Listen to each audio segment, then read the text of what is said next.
Good Monday afternoon to everyone. How are you? It's good to see you. It's good to be seen by you. Welcome to the show. I, of course, am the one and only Bill Sylvie, aka the Dungeon Delver, coming to you live, loud, and clear on a fun Monday afternoon. And wow, that setting sun is just blowing me out. Look at that. That is crazy. Save me, Darth Vader. There you go. All right. That's a little bit better. How are you guys? Welcome to the program. Guys, let me ask you a favor. If you haven't done so already, would you please be so kind as to click the subscribe button and click the bell icon for notifications? That would be super spiffy. If you could do that, I would greatly appreciate it. Time change does suck. I like spring forward, but if it could stay spring forward, that would be really cool. But hello, great old ones, Tolemicus, Gonzalo, Pseudo TPK, and anyone out there watching, whether you're over on X, whether you're over here on YouTube. I really, really appreciate your presence. John Collins, greetings. But anyway, welcome to the show, everyone. And I'm just lighting difficult today. There we go. That's a little better. So welcome to Uncle Bill's first edition AD&D Funhouse. We have a busy week in front of us, guys, and I hope you don't miss a single solitary minute of it, whether you watch it live here or you catch it on the replay. I do hope you watch it. Of course, news as it happens, shorts, and live streams, because they're what I like to do. But anyway, so tonight, it's Monday. We're kind of open for business and just chit-chatting for a little bit. Tomorrow, we've actually got two programs from 3 to 4.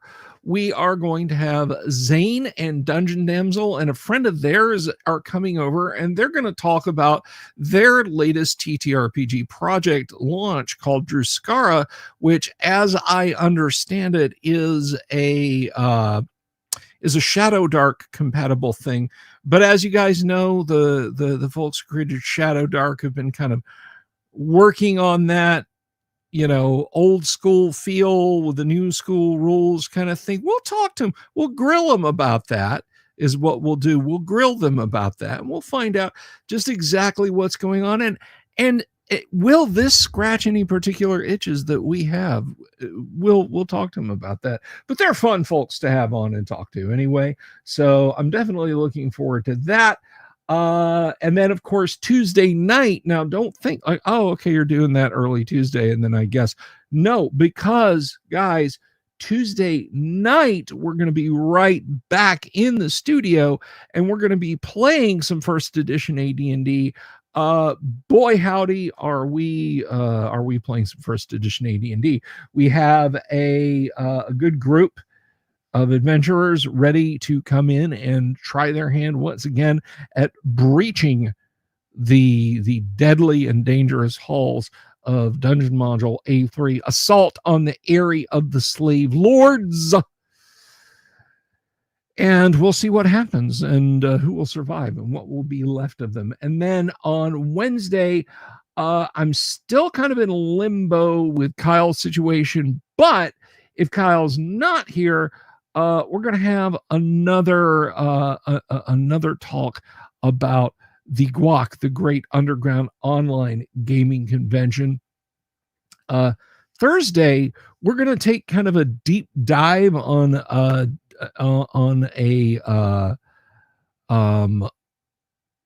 it's a D&D book, of course, but we're gonna take a look at that, and I'll let you know when we get there. I don't want to spoil it just yet.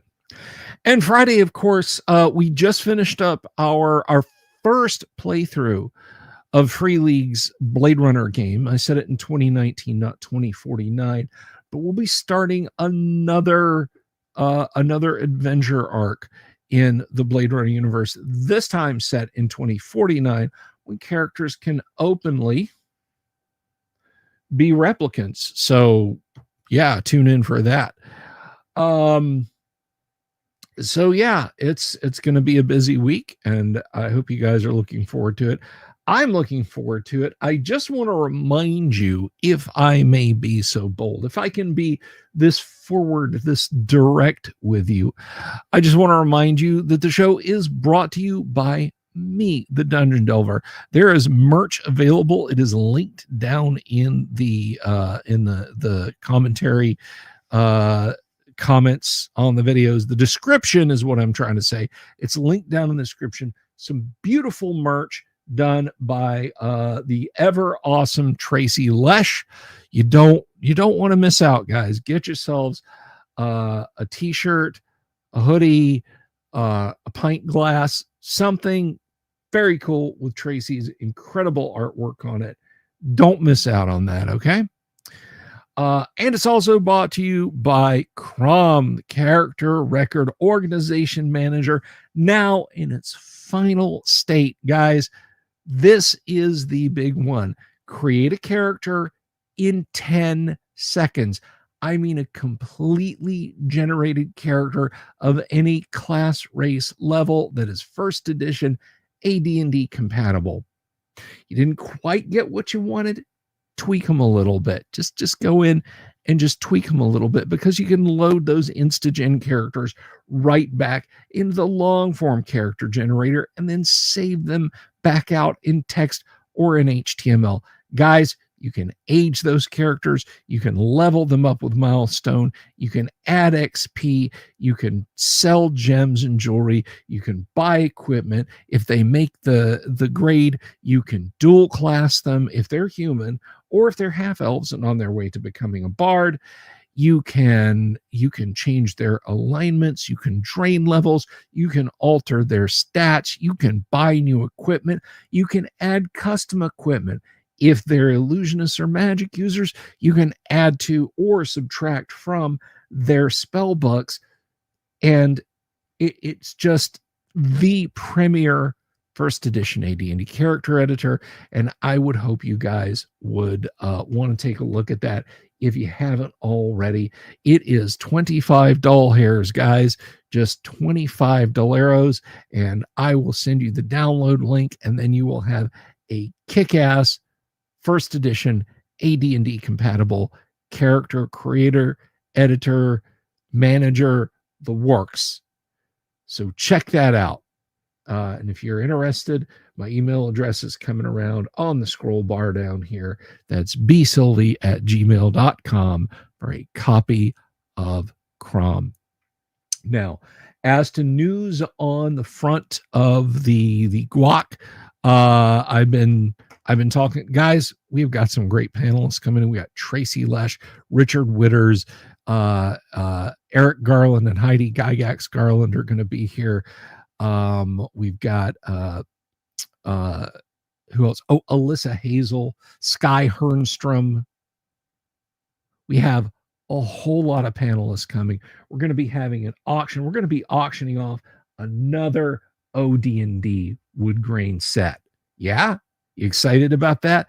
I know I am. So jump in and get to the convention, get to the guac. And if you don't know what the guac is, the Great Underground Online Gaming Convention, it's as near as Discord. All you got to do is go over to Discord, hop on the guac channel, and that's it. You're registered. You're in. It costs $0 and 0 cents. Nothing to pay for travel, nothing to pay for accommodations, nothing to pay for a badge. And if you want to be a game master, guys, if you want to be a game master, it's very simple. All you got to do is let me know, and I'll set you to game master status, and I'll walk you through the process. It is super duper simple to do. Once you're set to game master, if you do /create, type in the name, the date, and the time of your event. You can give it a little description if you want to. You can even upload a thumbnail for it if you want. I've got a couple of events in there already. I've got Dungeon Board Game. I've got Space Hulk in there. I'm going to be putting some TTRPG events in there. But of course, I've got panels to sit in on too. So yeah, guys, guac is coming together quite nicely. And I hope you guys, speaking of guac and speaking of game masters, there's the Labyrinth Lady herself, the Wheeling Dragon. Good to see you, my dear. How are you today? So yeah, I'm excited about it. And I hope you guys are too. We're going to have a good time at the guac. Now, as for the guac, not the guac, they're very similar but different. As for the guac, well, guys, we're currently sitting at 9,537 subs, which sounds neat, and it is. And I appreciate every one of you guys being subscribed, being here on the channel.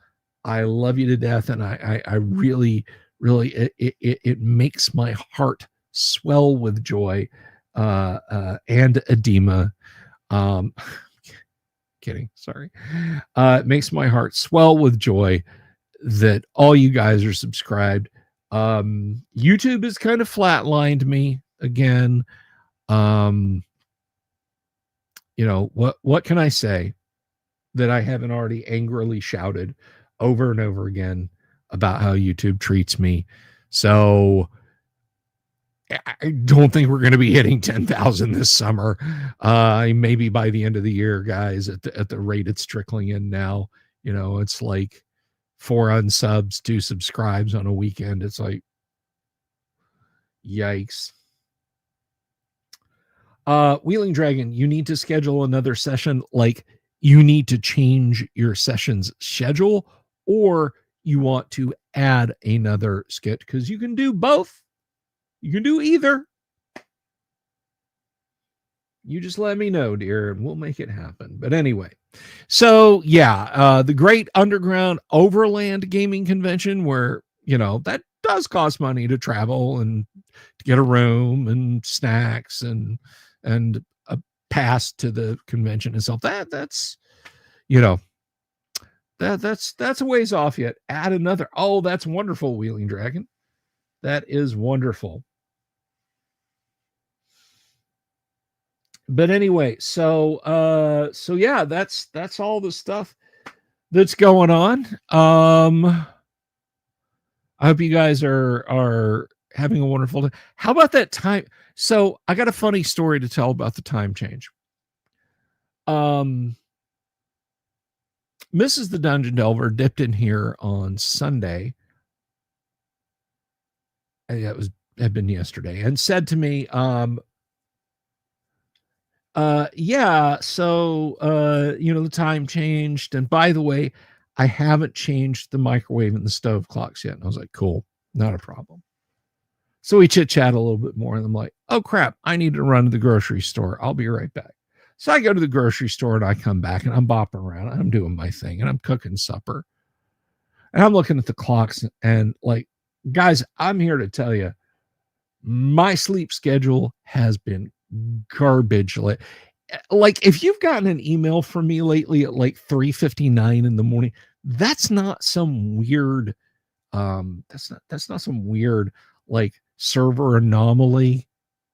Okay, if you see me active on Discord and it's like 4:52 in the morning, that's not like, oh, I mean, yeah, sure, he leaves his computer on all the time. He's not away, or rather he's away. He's not sitting right there. No, my sleep schedule has been absolutely terrible. So Sunday, I'm looking at the clocks in the kitchen. I'm starting to cook a pot of spaghetti. Well, while ground beef is simmering, I walk out in the living room and I tell Mrs. the Dungeon Delver, man, this This daylight savings time has just annihilated me. I'm looking at the clocks and, they say, oh, well, it's 6:59. And I'm like, no, it's 7:59. So I guess, I'll go in the kitchen and I'll reset those. And she's like, oh, no.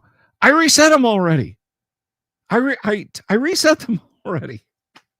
So I was thinking it was nearly 8:00 in the evening and just kind of my brain was starting to turn to mush already. So she inadvertent accidental gaslighting happened with regard to time there. Do I make chili? I do make chili, Robert Phillips. It's nothing special. And I usually do it in the winter. I'm not much of a chili during the summer kind of guy, and yet I'm spaghetti year round. I'll make spaghetti year round. Yeah, but I mean, my chili is just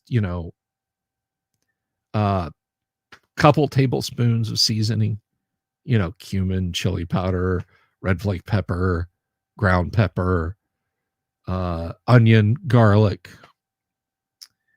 some ground beef browned.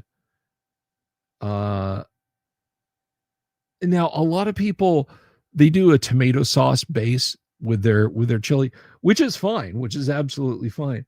You know what I started doing? Salsa. Just get yourself a jar of salsa, or you can make it and use that instead of tomato sauce base. Can of black beans, can of light red kidney beans. Bring to a boil, lower to a simmer, let it sit like 10 minutes. Used to put chili on spaghetti, but Robert Phillips, is that chili? Or is that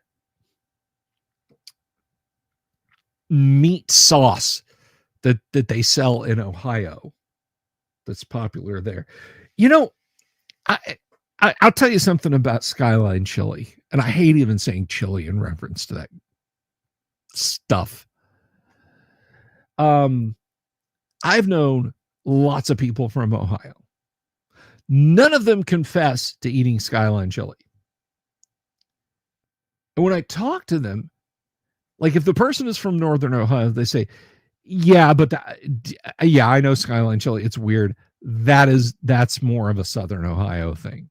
Okay. If I know somebody from Southern Ohio, they're, yeah, believe me, I get it. We don't eat it either. That's more of a Northern Ohio thing. If they're from Eastern Ohio, that's a Western Ohio. So it's, or it's a city thing. Yeah. I'm from Cincy. That's not really that's more of that's more of this place, or nobody wants to claim it, and I understand why. It's awful. It's spaghetti sauce, and it's not even good spaghetti sauce. Anyway, so enough ranting about food. Isn't that a Talking Heads album? More rants about food. So anyway, that is what's going on. I'm open to any comments, any suggestions.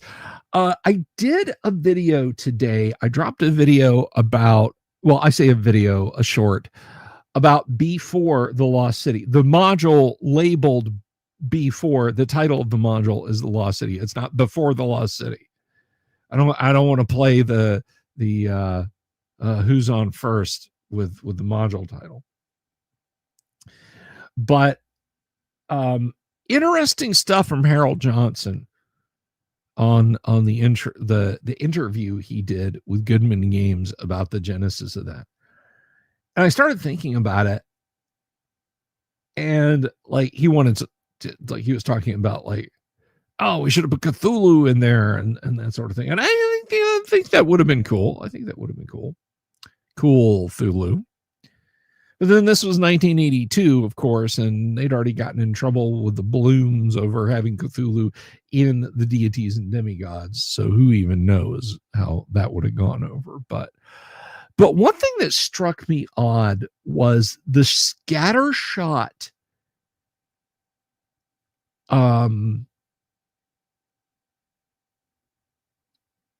approach that Goodman Games did with the with these things, with the hardbacks. So we got Into the Borderlands, which is In Search of the Unknown and Keep on the Borderlands. Okay, very cool. B1 and B2. Did we get Palace of the Silver Princess, which arguably would have had an incredible section of story stuff? No, we did not.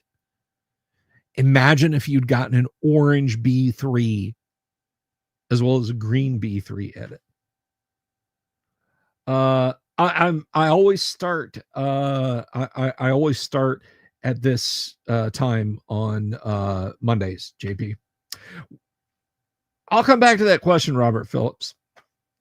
But anyway, so no, we didn't get a B3.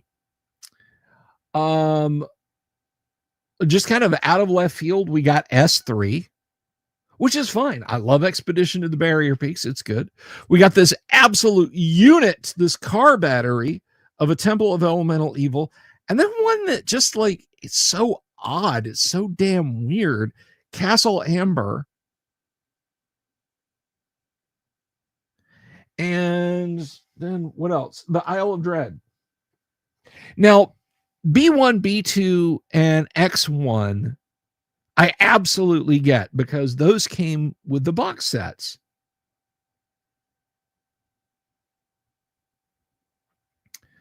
A dice dagger box. I wonder, what is a dice dagger? Do you like stab naughty dice with it or naughty players? I'm very naughty. But anyway, so yeah, B1, B2, and X1, that tracks. X3, okay, it's, you know.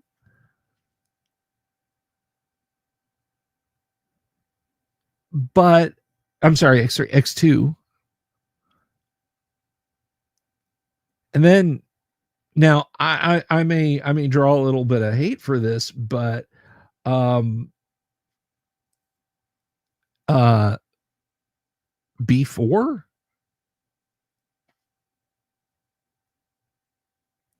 and the only AD&D books we got from Goodman were the Temple of Elemental Evil and Expedition to the Barrier Peaks.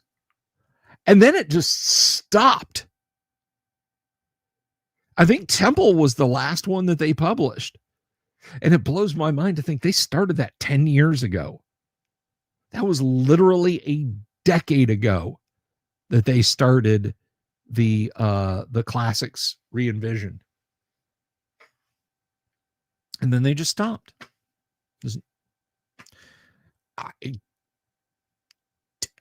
Did Wizards of the Coast just pull their license? Was it too expensive? Who knows? They had great history sections in the beginnings. Now, I will say that the Expedition of the Barrier Peaks was supposed to have had the original Gary's original tournament manuscript in it. And it ended up not. It did not.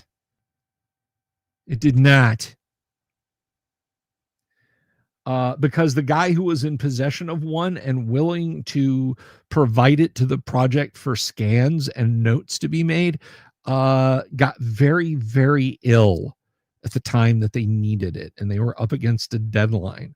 Now, if it's me, I'm holding off on it. But then they also may have had Wizards of the Coast standing over there, them cracking the whip. Get this done. This is the window you have to publish it. Get it done. But who knows? Who knows? But, and again, then just the whole thing just, guys, I'm not going to lie to you. If they had stuck with whatever their plan was, whatever their program was, and I don't know that they had a plan or program, but if they had intended to publish the entire TSR library, I would have bought it all slowly over time, but I would have bought it all. Yes, all of the S modules. Yes, all of the A modules. GDQ.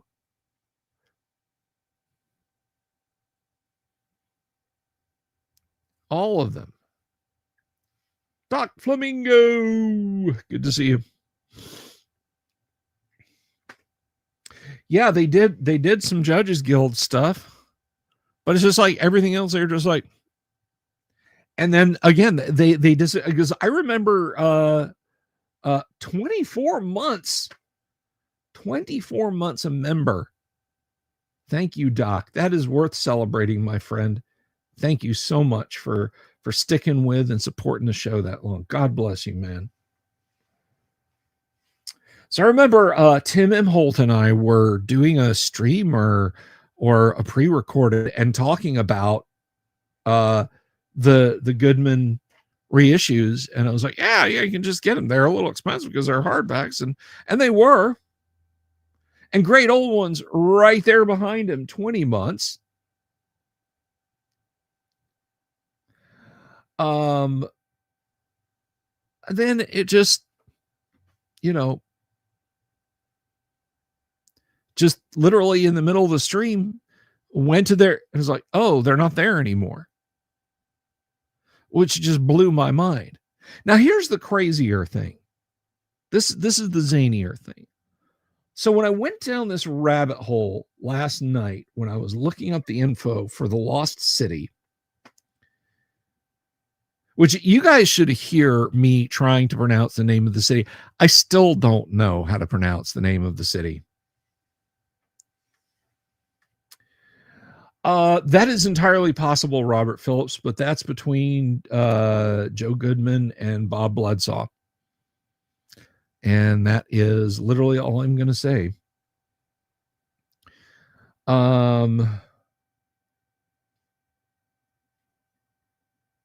Michael Mertig, good to see you. Haven't seen you in a minute. Hope you've been well. But anyway, so Lost City, Into the Borderlands, and Castle Amber, the buy it now on those. Note, I am not saying that you will have to pay this much. I'm not saying they're worth this, but the buy it now on those varies between $150 and $200 now on eBay. You can't give away the double shot Temple of Elemental Evil set. $50-$60 on eBay. All I can think is that they did a huge print run of T1 to 4. So I don't know. And I mean, this is the bigger and fancier one, isn't it? This thing's gargantuan. But yeah, I would have loved to have just filled. I was excited. I was like, holy shit, we're gonna get it in a hardback against the Giants. All that history we would have gotten, and then they just shut it off, and it was like, well, you can have Dark Tower, and I think they got maybe one other. I'm not sure. And even that's buried way down. And I got to be honest with you.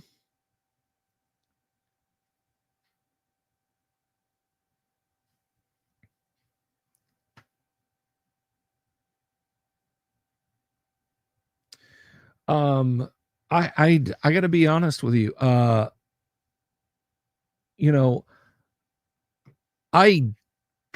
just don't care about DCC. I don't care for for DCC at all, really. It doesn't do anything for me. Oh, but man, the character filter, that's how what no, no. I mean, I get it. And I had fun playing DCC as a one-off back in 2023 at GaryCon. Guy invited me over to his table, and I played it, and I got killed by a zombie with a flamethrower. Was it roasted alive?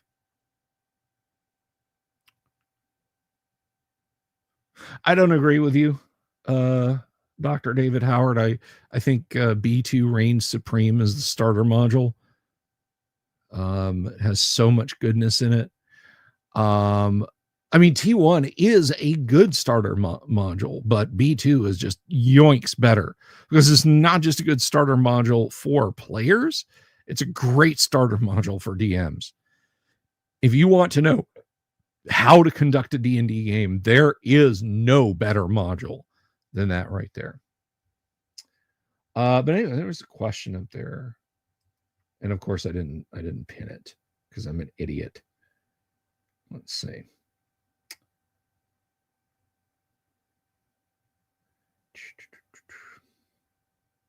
Robert Phillips said, and then he said what are some of my favorite Fiend Folio monsters? Oh, those are easy. I am particularly enamored of the Drow as villains. I quite like the Githzerai and Githyanki. The Oriental Dragons, the Buka, the Bullywugs, you can't beat them with a stick. As an NPC creature you can encounter, Kenku are pretty cool.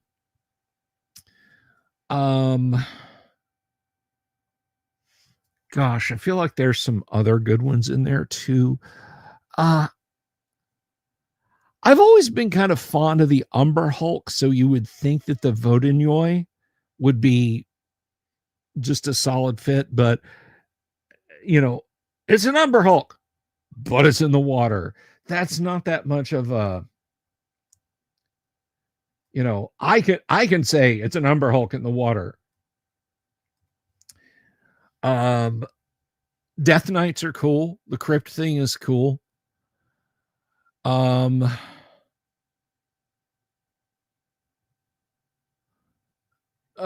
Retriever, the Mezzademon, the Nycademon, Loth, of course, herself. I like the idea of the Princes of Elemental Evil because you can throw them into T1 to 4. The Juju Zombie is in isn't S4, is in Monster Manual 2. The Juju Zombie is in Monster Manual 2.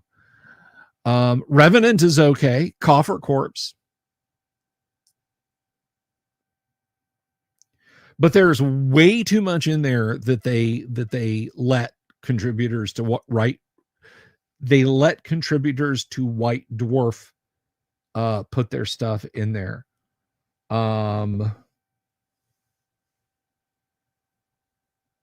Just so much of it's just entirely nonsensical. It's like, oh, here's the Trillic. It's just a ball of bad feelings. It doesn't have any intelligence. It can't be attacked normally. It's just like, come on. Don't even get me started on stupid shit like the Sheet Phantom. Please. There's less stuff in there that I like than there is. I'm sorry. There's more stuff in there that I don't like than there is stuff that I like. I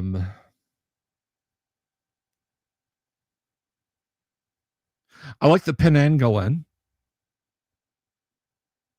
the maiden's head that detaches from her body, hauls around its internal organs, kind of hanging underneath it like a meat sickle.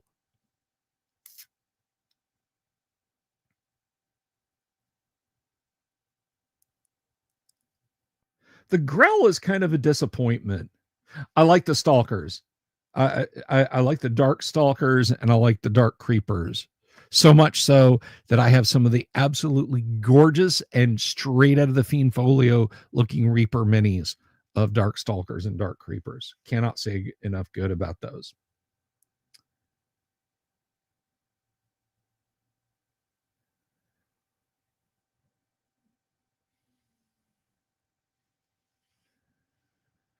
Um, Everything else is either like, look, just because this was good in your campaign doesn't mean that it was good for everybody. And I can tell you guys just put this in there to help fill out the book. Which, to be fair, I think like Monster Manual 2, more dinosaurs. Mm, I never liked Modrons. I'm sorry, I don't. I just do not like Modrons. I'm not a fan.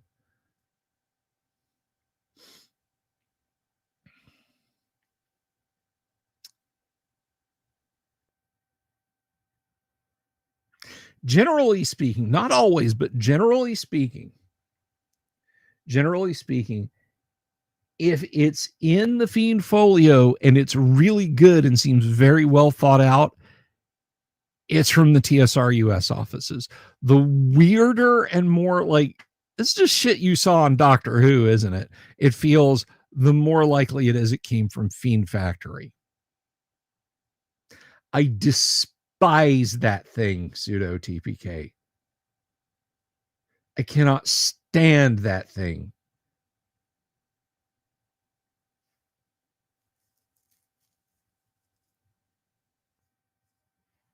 Well, they're not neutral, they're chaotic neutral. But I absolutely loathe that floating tortilla. So, yeah, miss me with them.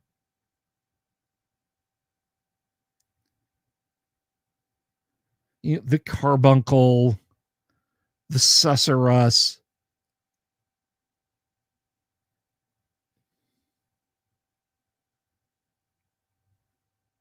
No, neutral is a neutral alignment. Chaotic neutral is a chaotic neutral alignment. The flying spaghetti. Yes, the FSM. Rim Dog. Good to see you. Yeah, no, don't like Modrons. Don't like Modrons. Sorry. I will say this, on the old TSR website, they had somebody did like fully animated 3D sprites of Modrons in like little mech suits as like banner stuff. You might see them, like if you go through the Internet Archive and go to tsrinc.com and dig around in the late 90s, you might find them. Some people were like snagging those things and putting them on their websites and so on.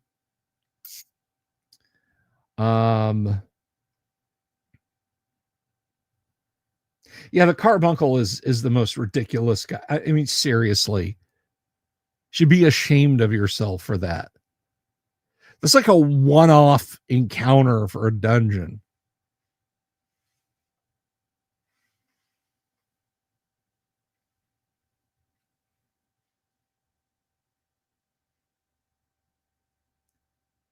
I don't disagree with you, JP, but as much as I like monsters to make sense, I don't like.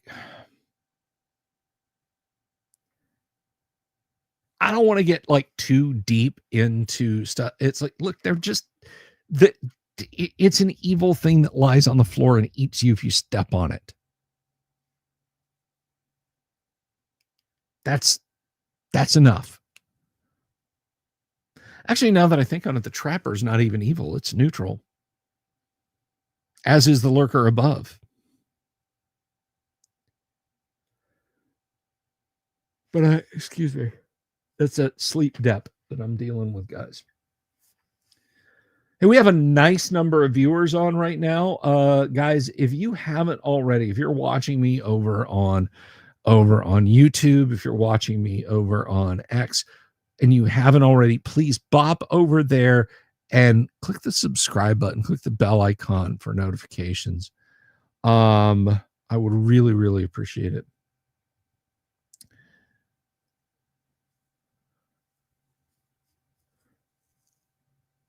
Michael Connor, good to see you. The two-headed troll was in Fiend Folio, which I actually don't mind. Varieties of troll.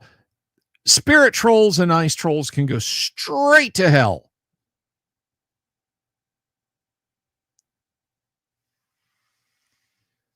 Do not like them. I don't know how far behind the 8 ball I'm lagging on comments versus you guys stating stuff, because again, you know.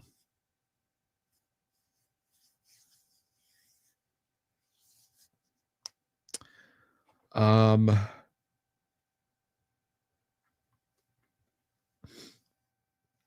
mean, ideally, like what I would like to see is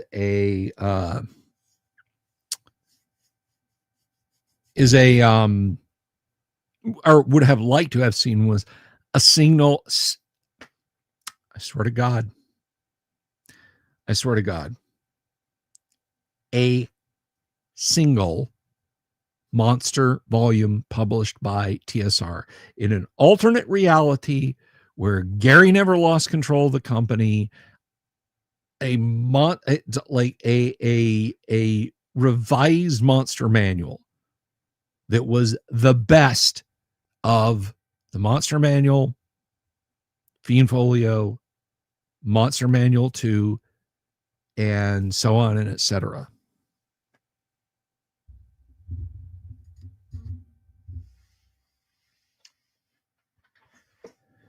Oh, and as to the question about Lava Children, just Alfred E. Newman looking things.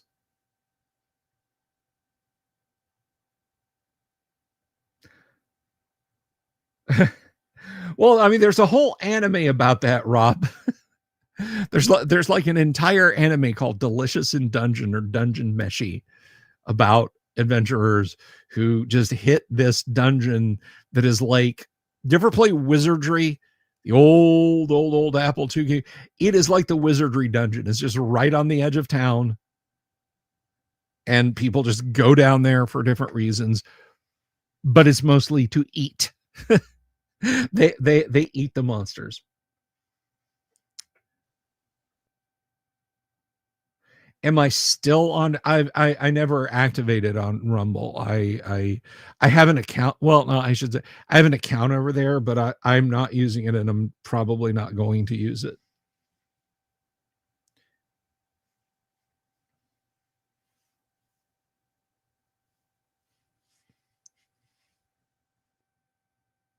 Lizard Kings were all right. Lamia nobles actually put the Lamia back as to what they were, which was a serpent from the waist down and woman from the waist up and hot all over. Sorry. That obviously not endorsed by the Delver's Dungeon or its personnel.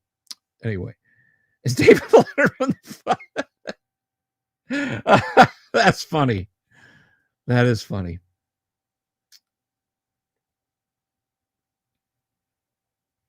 Flint's lagging a little bit behind.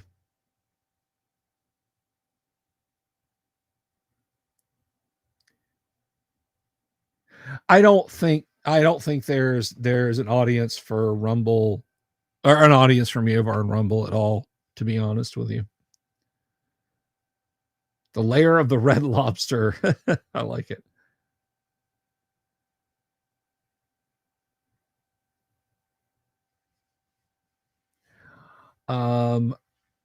Unfortunately, I think in the day we were hungry for new monsters to play, and TSR was willing to give us books to make cash quickly. And you see, I feel like, first of all, I don't disagree with you on that. I don't feel like TSR UK thought the Fiend Folio was bad. In fact, I think they thought it was really good and they didn't think it was a cash grab, but that's a bad thing. They should have understood that what they were making was not good. The best of that book came from the TSR US offices. If you took that out of it, the whole thing collapses into just a joke.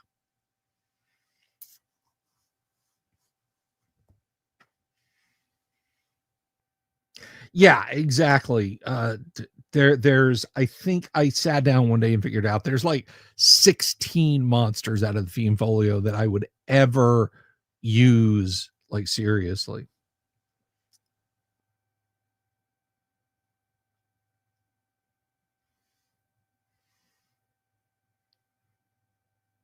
Yeah, Rumble gets something on the order like 20 million views a day, and YouTube gets like over 6 billion views a day or something insane like that. I mean, I understand, program platforms will never grow, but I've also seen some of the communities over at Rumble. Yikes. Take care, Advanced Fantasy. Close to 9,600 subs. We'll see. We will see.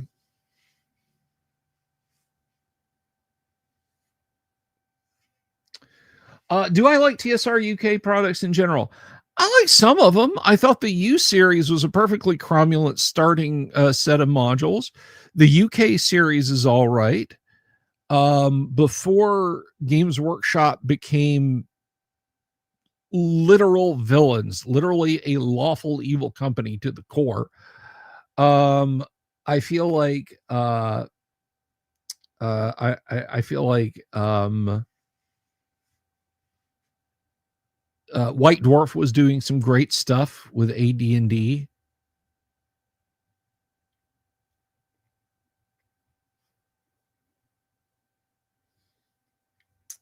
Thanks, Rob Turner. Thank you. Thank you. Thanks for hanging out. Crabman with Ray Gun. Yes, that was a great. I think they were an Athens area band. Love Crabman with Ray Gun.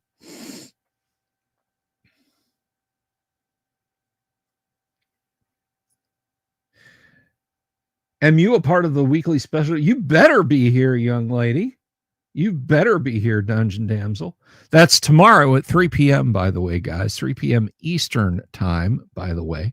So that's just in time for you to take your lunch hour if you're out there on the left coast and hang out here at the Delver's Dungeon. And that's 3 to 4 tomorrow.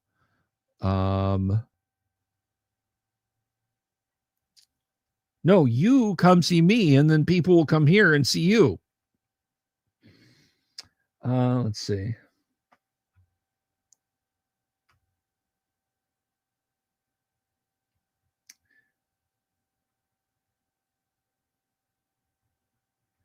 I'm looking around. Oh, you like you like the sign? I that is pretty neat. I wish I had a little bit more room here in the office, but if I had more wall to put stuff on, I would have less bookshelf, and that just wouldn't work. That just would not work. Matt from Dirty History and Hobs, crabmen are delicious if killed with steam and copious amounts of clarified butter. Oh my gosh.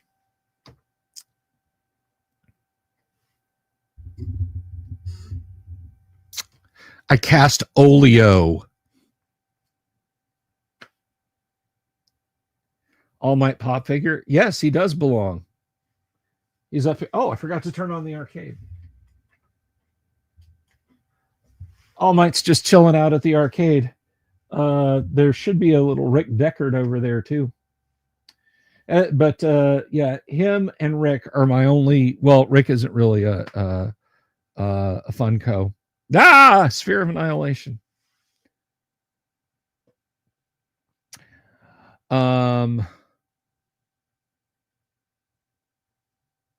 Okay, so hear me out. A lobster shell is, or a crab shell is an open space.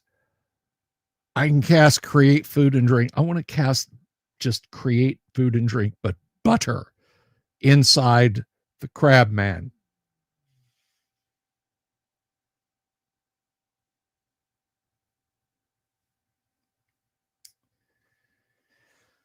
But yeah, so this is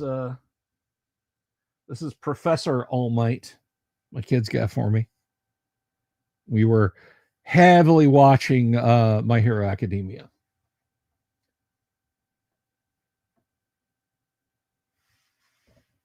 And I don't.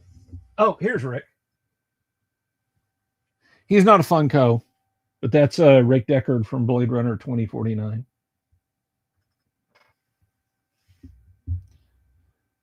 Why he'd be smiling and look happy is beyond me, but there he is.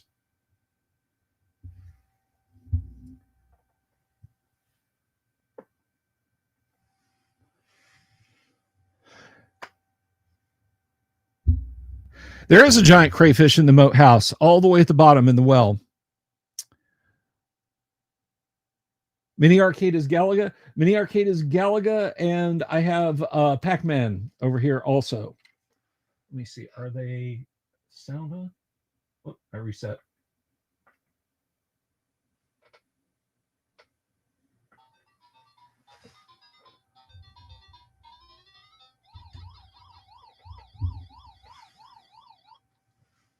I don't know if you guys could hear that, but that's what they sound like.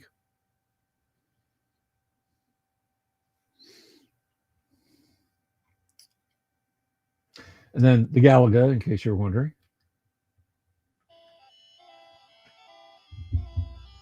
The Galaga sounds a little better.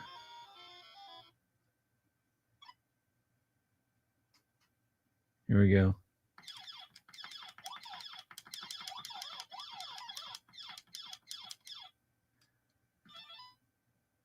And you can pause the games. But I'm just going to reset it. Anyhow, yes, that's my mini arcade. And it just occurred to me that I think my Rick Deckard has fallen and his gun has been broken, unfortunately.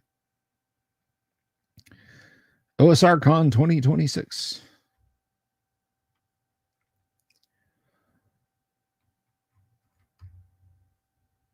So anyway, what was it? Oh yeah, we were talking about Fiend Folio. Yeah, I'm not super in love with Fiend Folio. Have I ever seen TSR? Like physically seen? No, I did a YouTube short a little bit ago about the fact that of all the foreign language editions of D&D, there is no there's hardly any first edition AD&D official. They got German and French and Spanish, and then they got like the core books and a few modules scattered here and there. But otherwise, unfortunately, no. What about the Death Knight? Oh, are you still lagging talking about the Fiend Folio? I mean, Death Knights are okay. Not something I would use all the time.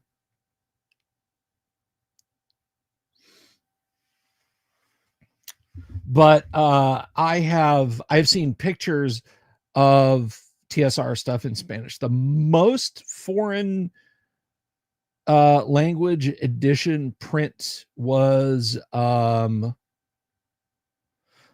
no, that's a shame, Rem Dog. That is a shame. Damn. I mean, the cabs were kind of pricey, but honestly, you're never going to get a Pac-Man machine. You're never going to get a standing Pac-Man machine or a cocktail for that matter, unless you make it yourself. Remdog, was it you that said something to the effect of mailing you about some kind of cabinet dimensions, or did I imagine that? But anyway, I'm sorry. I keep getting distracted from D&D. It's almost like I'm woefully overtired and underslept. Um, but the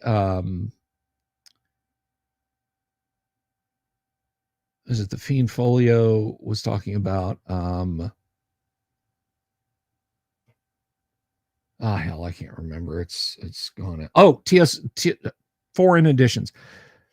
Basic D&D was the most printed uh edition of D&D in other languages, Mentor Basic, which when you get down to it, the language is so simplistic and kind of plain that it actually makes sense that that would be the most printed one.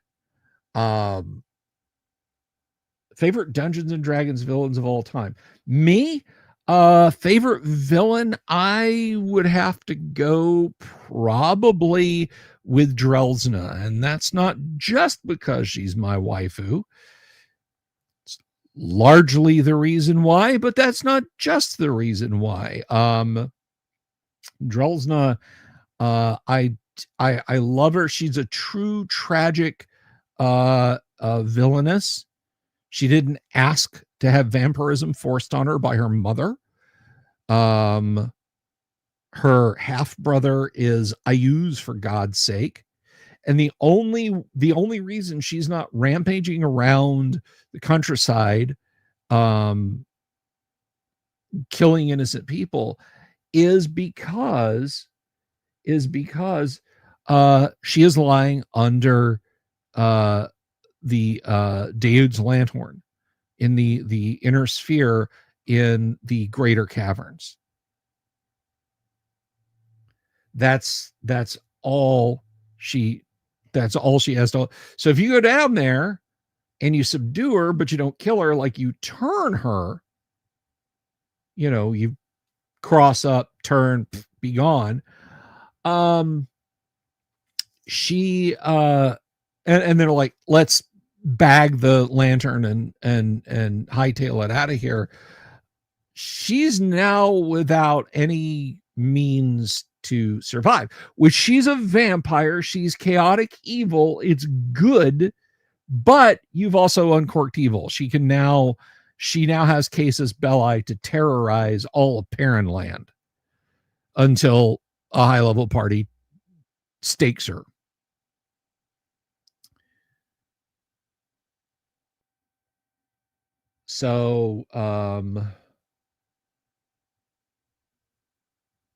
So, yeah, I mean,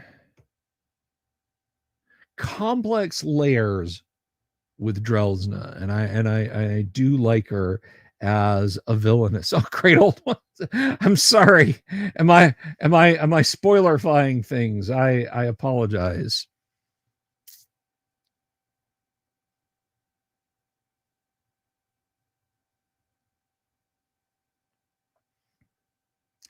But anyway, yeah, that's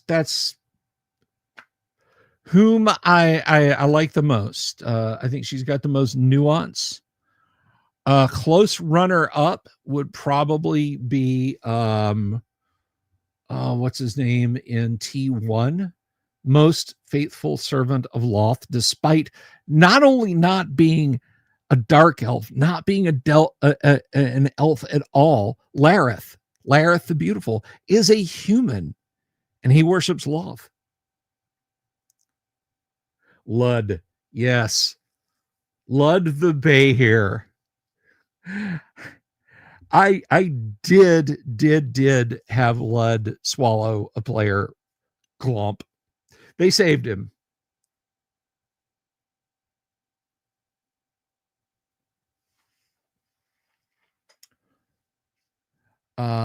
I mean, a Sararak. Hello? A Sararak? Absolute, just, you want to talk about evil, the evilest evil. So I'm going to build a tomb. I'm going to let rumors get spread about it. I'm going to become a lich. I'm going to sit there until I rot to dust. I'm going to hang out on the negative material plane trying to find, almost said Azathoth, but that's effectively what it is, trying to find Tharizdun and wake him up. If somebody comes poking in my tomb, I will materialize and destroy them all in order. Gotta love a Sararak, man. So definitely a Sararak. He's right up there. But yeah, Drelsna is my favorite villainess. She is currently in my Monday night campaign, although the party has not re-encountered her. At this point, I think she'd kind of be a pushover. Like she would just, come screaming out of the woodwork and they would just kind of look at her and destroy her.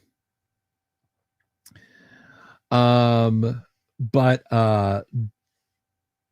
she's still out there because of Daoud's wondrous lanthorn being taken by the party. And it did go the one ring on a character, as is wont. But she, as a role play, said, my character is going to realize that is probably an Ismail. So, yeah, I'm not going to let anybody else have it, but to keep it safe, I'm going to put it in a vault in a property of mine.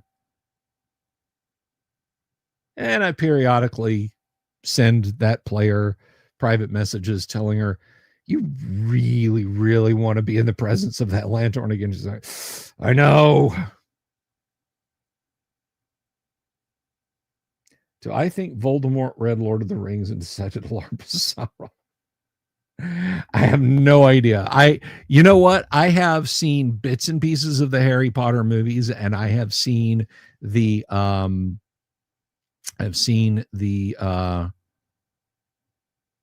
with Johnny Depp. I have seen the one with Johnny Depp beginning to end in the theater. And that's it. I've kind of gotten it from osmosis. All right. Kid lives under the stairs. He gets taken off to magic college, almost dies a bunch of times. He's being hunted by Ray Fiennes. He comes home. He finds out the abusive parents he had, or step parents, were just trying to protect him. And that, Snape loved his mom, but got cucked. And it just kind of went on and on like that. I just kind of got it all through osmosis, but I've never actually read the books or sat down and watched the movies, except again for the one. Yeah, the whole Bargle meme, that does nothing for me. I never cared. It's like, oh, get Bargle, she killed Alina. I'm like, I don't fucking care.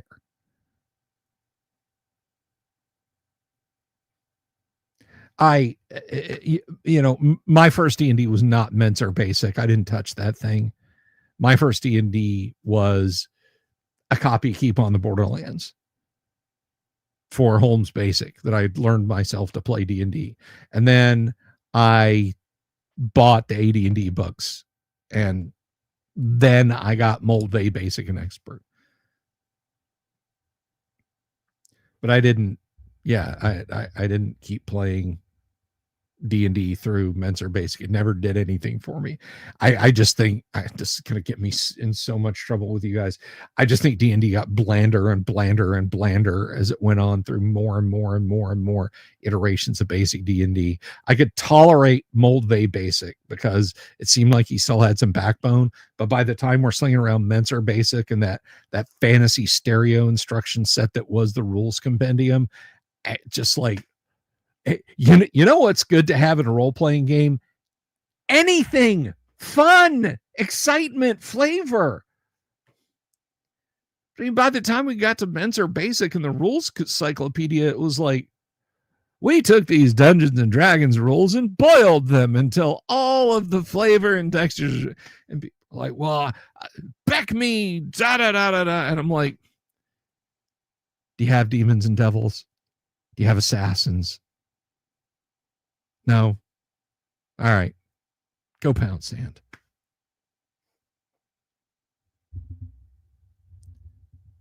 So that's proper grade old ones. I like that. So yeah, I just, I mean, to me, Beck Me is the one that like, you saw in the toy department at Kmart. Or not even Beck Me, just the Menser Basic. That it wasn't my first D&D.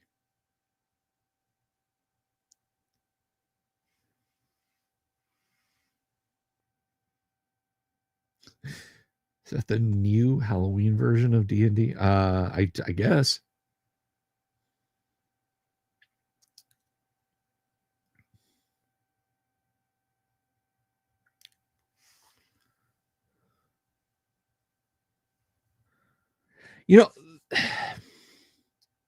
So here's the thing about 2E's art, and this always like made me sad, because Elmore and Caldwell, and indeed all of the artists, well, a great many of the artists who worked on second edition, go look at their stuff online. Go look at their quote unquote generic fantasy stuff, particularly Larry Elmore's.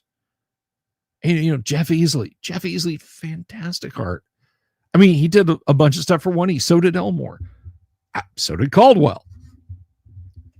But their marching orders from management at TSR were Stevie Nicks hair, Mennonite dresses on the women, Dirk Squarejaw on the men. The end. And that's it. And that's what we got. Because that's what Brian Bloom and Lorraine Williams and Kevin Bloom wanted. To keep the blue-haired church ladies off their backs and make a more saleable product that could go into the toy department.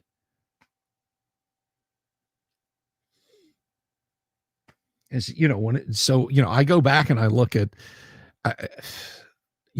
Trampier's cover of The Players, Sutherland's cover of The Monster Manual, The Dungeon Master's Guide, Otis's Deities and Demigods.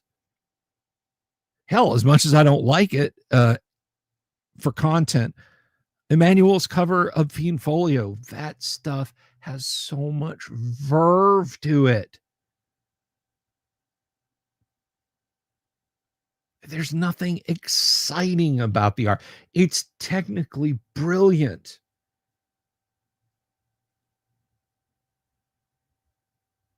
But there's nothing exciting about it. It does not fire my imagination in the least. There's a Mennonite Stevie Nicks cosplayer. There's an ugly halfling dwarf mix. And there's a brooding wizard. Okay. And yeah, I know I'm shitting on iconic characters and stories, but it just, But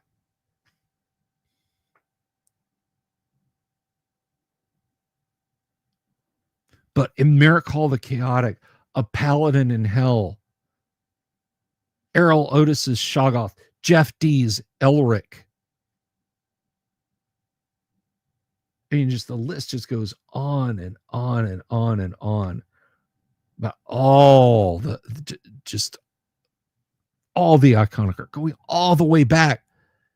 I mean, was OD&D's art technically brilliant? No, but they had 17-year-olds getting paid $20 for 5 drawings. No, I'm not talking about Mexican orcs.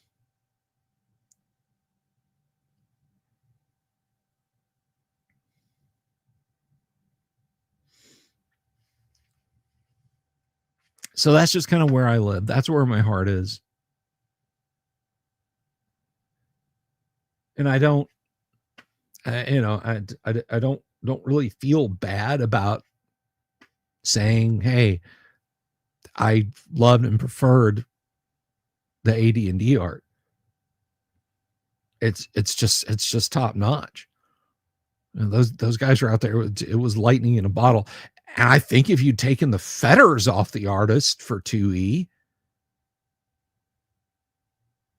and for 3E, and yes, even for 4th edition and 5th edition, if you just said, look at what we were doing from 1974 to 1982, emulate that. If there's a bare breast, there's a bare breast. If there's bare butt, there's a bare butt. If there's blood, there's blood. If there's demons, there's demons.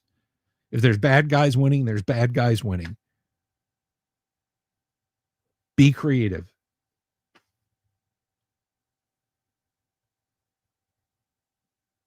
Tony DiTerlizzi had some really beautiful artwork.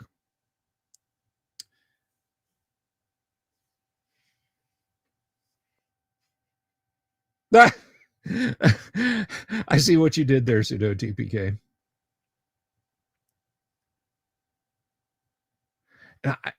I have no complaints, none whatsoever, about the acumen of the art. Bronze Age Caveman, good to see you. About the acumen of the artwork. It's just the subject and presentation. And 5E's art was so muted. Muted blues, muted greens, muted grays. Just not my jam, dude. Not my tempo. But anyway, I don't know art, but I know what I like. You know what we ought to do one of these days? I ought to just bite the bullet. We'll do a deep dive. Not this week. I have something else planned. Would you guys like a deep dive through art books? Like I just take a Thursday when I don't have a guest and I set up the camera and we just deep dive and look at art books. I've got so many art books over here. I've got the Art and Arcana. I've got Chris Foss, which I cannot show any of. I've got Frank Frazetta. I've got Soriyama, which I'll have to be incredibly careful with. Actually, I can't show the Chris Foss again. I just have to be very, very, very careful with. Would you guys like something like that? I feel like I've mentioned it before. Just let me know if that's something you guys would like to see. Okay, I'll do it. We'll do that. So we're gonna ramble on for another 15 minutes here or so. I'm gonna take that time to talk about the GWOC, the Great Underground Online Gaming Convention, and what you guys can do, how you guys can get onto the GWOC. So what is the GWOC? What is the Great Underground Online Gaming Convention? I'm glad you asked me.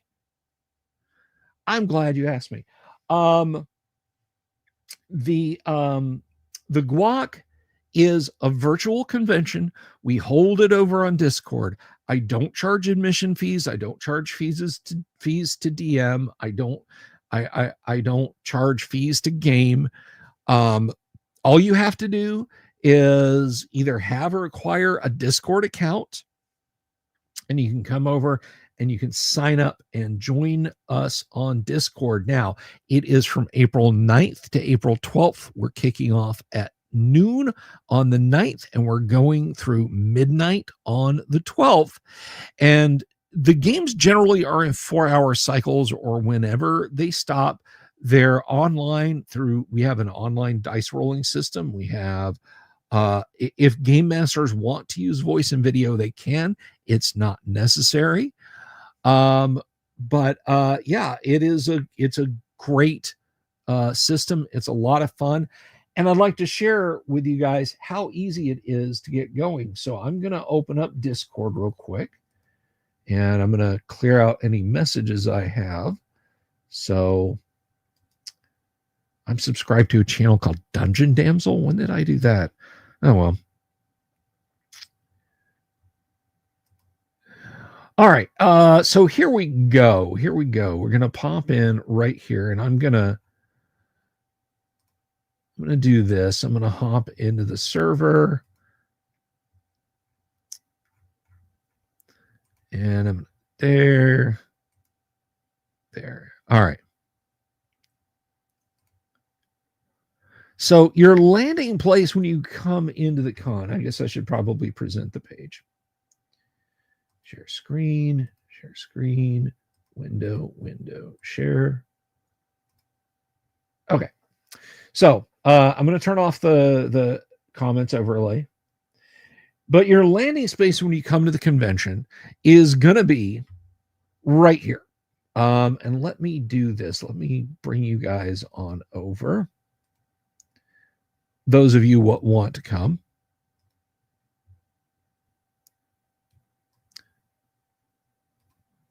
Oh, did I not do it? I don't think I did. Invite people. Copy. There we go. Okay. So here is the link. So you're going to join us over on the server. And as soon as you're in, you're registered for the con. And let me take you on a tour of the convention facilities. You're going to land here in general, as some people already have. But you're going to see a few different things. You're going to see an event calendar. You can look up there for events that are going on. Members list if you want. I don't really do server boost, stuff like that. I don't. But then we've got convention announcements, convention events, which if we're doing something that is not in a channel, you can find it over in convention events, but it is also where you will be able to sign up for games. And I will show you how to do that in just a moment. Polls, live demo was literally just a channel where I can demonstrate stuff to people. And then you've got welcome. Welcome is where people should be landing, but they land in general. I don't know. It's a server setting. All right. But then you see here, you've got voice channels. This is where the games are all played. General is just kind of an open QA, but on the day and time of your event, you will see these rooms renamed to your event. So say you've got a game starting at 4:30 on Friday, or 4 o'clock rather on Friday, and you are here at 4 o'clock on Friday, and your game is Car Wars. Well, you won't see event room 1, you'll see Car Wars. And you click that and you join, and it joins you right into the voice channel. Easy peasy.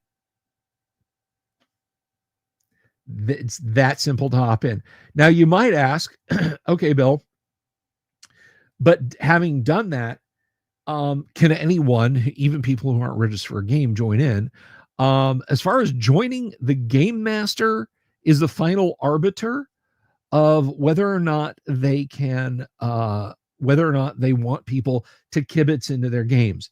That is up to the individual game master. If they say, yes, and please mute your mic, you can watch and listen, but I don't want you to interact, you need to obey their wishes. I don't mind people kibitzing, but it's up to individual game masters. If they say, no, please, then don't go in there and bother them. Just like at a real con, you wouldn't walk up and sit down at somebody's table and lean over and pick up minis and, hey, what do you do? What's your character? What adventure are you running? Can I come? Yeah, you're not going to do that at a real con, so don't do it here. But that's it. That's how you join your games at the right times. And some of those event rooms, because again, we're going to have Eric Garland and Heidi Gygax Garland are going to be giving a panel. Sky Hernstrom, Alyssa Hazel, Richard Witters, Tracy Lesh. We've got a lot of panelists who are going to be here, and you'll see panel event followed by that person's name, where you can come and you can sit and you can ask questions, not just in text, but you can ask voice if you want to ask voice. And before anyone asks me, no, this is not live streamed. The panels and game events and such are not live streamed. You got to be here at the con. So it's, come one, come all. Now, the question comes, how do I find the games to play? Well, if you come over here to convention events,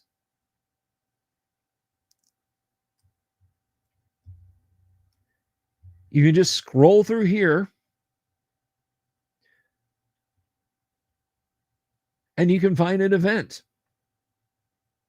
And if you tick the green checkbox, guess what? You've joined that event. It's that simple.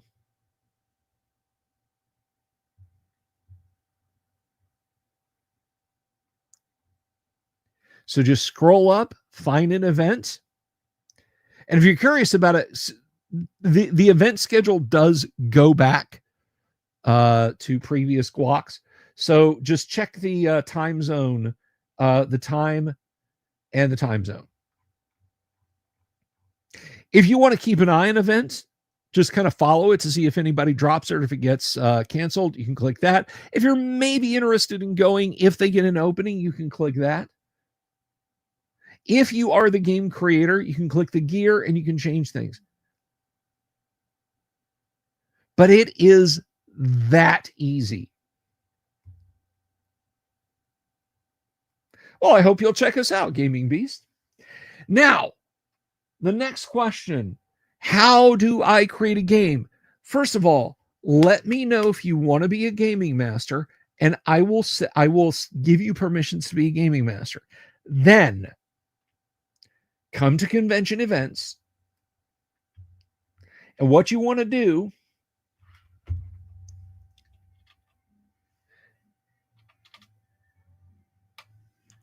is down here, you want to type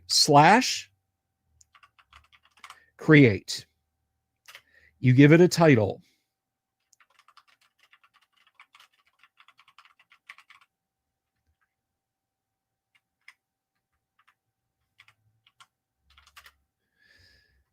And then under date time, you come over here and you can use a standard, let's do 4/12/2026.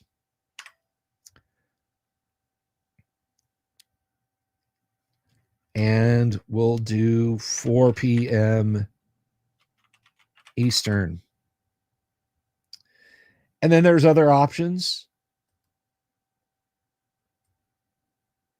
You can alter the event description, the duration. I will put it in the channel. Do not change channel. Same with location. It's all here. Image and on create mention, on start mention. But this stuff generally is stuff for me to worry about. But you can come in the description and do that. But generally, this is all you need. And there it is, guys.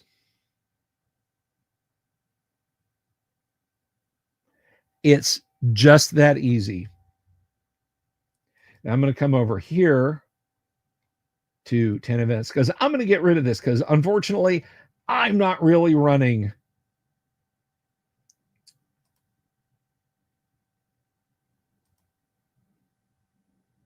Oh, wait, that wasn't mine. That was Boot Hill. Whoops, almost deleted someone else's game. All right, so I'm going to cancel that and cancel the event.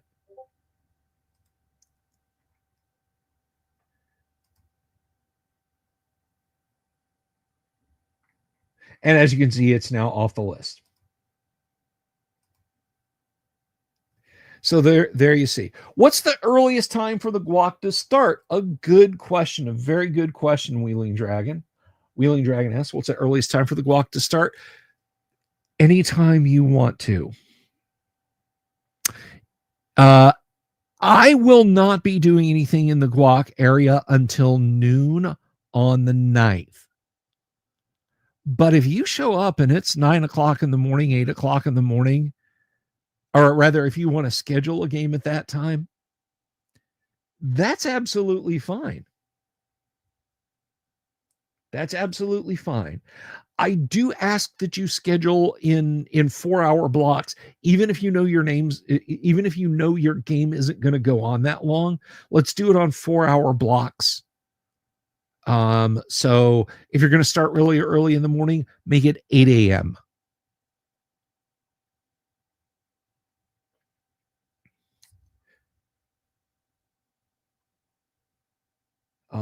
So let's see. Who am I? Great old ones. Great old ones.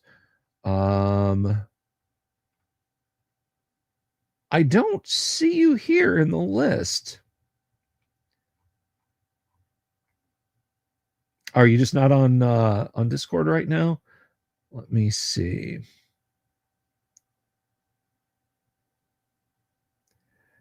I do not see you there.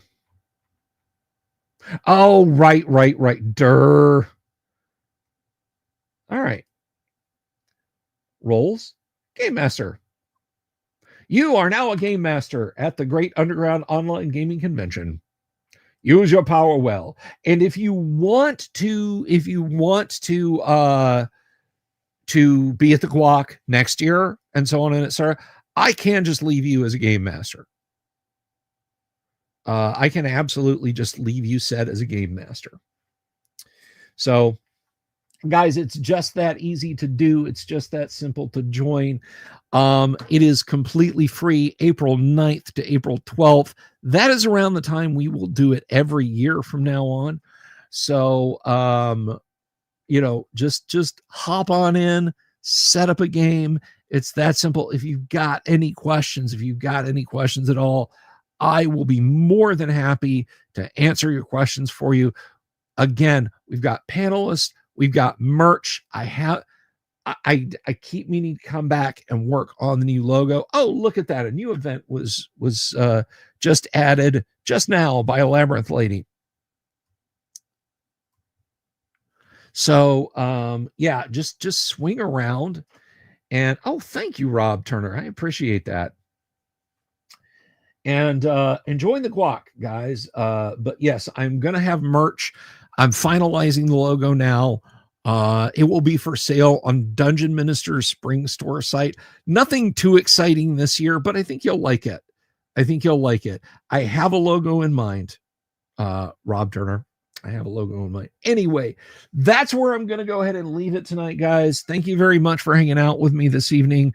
It was a stone groove, man. I'll be back tomorrow twice, 3 to 4 with Dungeon Damsel and DM Zane right here. Then again at 9 o'clock, I will be here from 9 to 11, where we will play some first edition advanced Dungeons and Dragons for your entertainment. So, yes, that's Wheeling Dragon, absolutely fine. But anyway, guys, so be here tomorrow. Take some time out of the afternoon and watch some cool guests. That's going to be a lot of fun. Then watch us play some AD&D. That's going to be a whole lot of fun. And then we will have a fun rest of the weekend. But until then, guys, be good to each other. I do love you all. And do me a favor, keep your eyes peeled, because I am not giving a badge for the guac to the owl bear. Shh. Peace. I'll see you guys later. Have you seen my owl bear?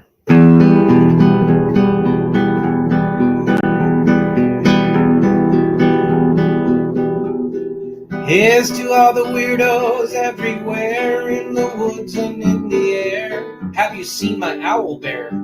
Should I shave off all my hair? Bobs are all around, some live in tunnels underground. Some are fat, some are rich, some are sleeping in a ditch.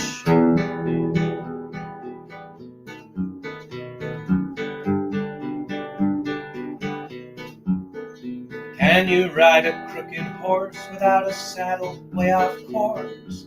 Naked as a toad, all the way to Smoky Joe's. Have you seen the little creep driving fast in his little green Jeep?